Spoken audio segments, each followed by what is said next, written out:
Okay, next goal, set up a meeting, at least one. So at the top left side of your screen, it says meetings. Click on meetings. Underneath personal and profile, you'll see meetings. And we're going to click on schedule a new meeting. If you are having only one classroom, then you might just call this virtual room and then your room number. In your description, get creative here.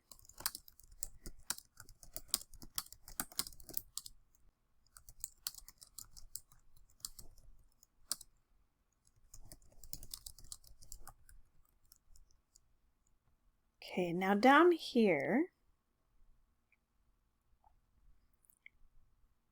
choose recurring meeting because this is not going to be a one-time event. Where it says recurrence, you could have this set to happen daily, starting on a particular date, or you can say no particular time.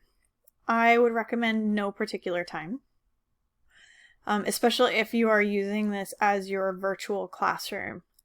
That way students can come at any time to this classroom. And if you have it set for no,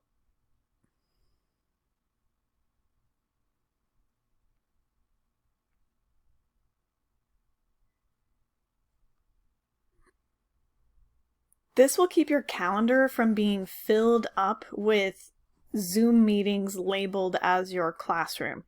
And you can fill your calendar with other things that are more specific and more helpful for the actual date that you are using them. So recurring meeting, select recurrence, no fixed time.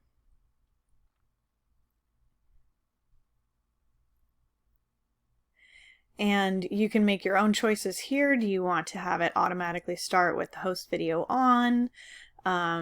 We have chosen as a school to start with the participants video on.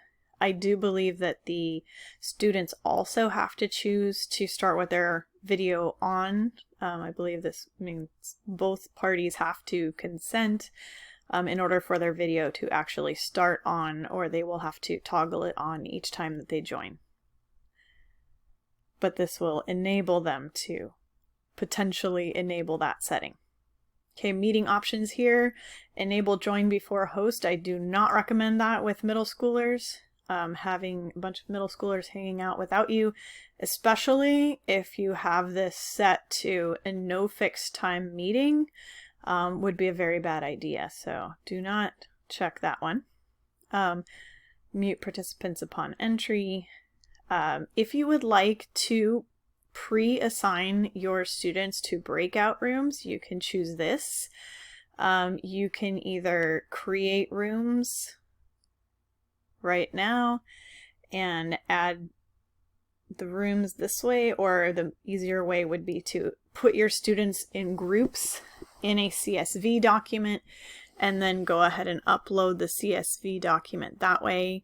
At this point, I don't think any of us actually have our students yet in groups, but just know that that option is available to you. So if you wanted to have basically virtual table groups so that every time you go to a breakout session, the students would go to a breakout with the same table groups, you could pre-assign students to those groups.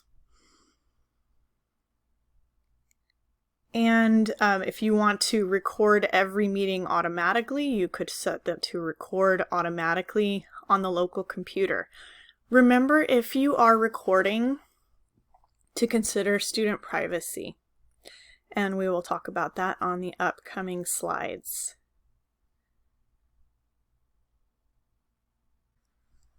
Make sure that you share this link with your students in Google Classroom or Canvas.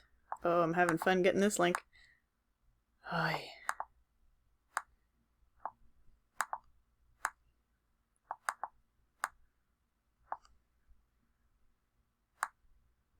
There we go. Aha!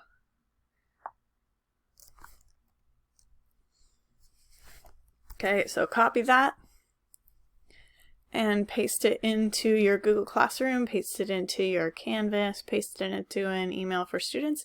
If you are sending out an email, you can actually click on this copy invitation and it will give you all of this invitation information, copy meeting invitation, and that goes to your clipboard. And then you can go paste it wherever you need it. Maybe in Parent Square. An important thing to remember about this link is to never post it anywhere public. Do not post it on the school webpage.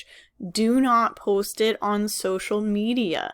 That is how you invite Zoom bombers into your classroom. That's what they go looking for. They look for publicly posted Zoom links where they can just click on it because your password is actually embedded in this link. Okay, so do not post this in social media. Do not post this on the school webpage. You only want to send this in email or someplace where someone has to access it with a password. You only want to post it places where people have to access it with a password.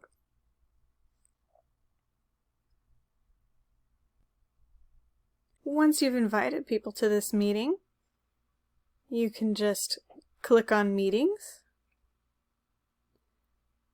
find the meeting name in your list of meetings, and click on Start. Then, when the dialog box opens, choose Open Link. Zoom will launch,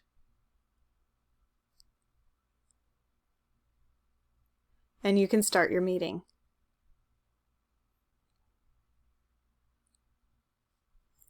Since I'm not actually starting a meeting, I'm going to go ahead and end that.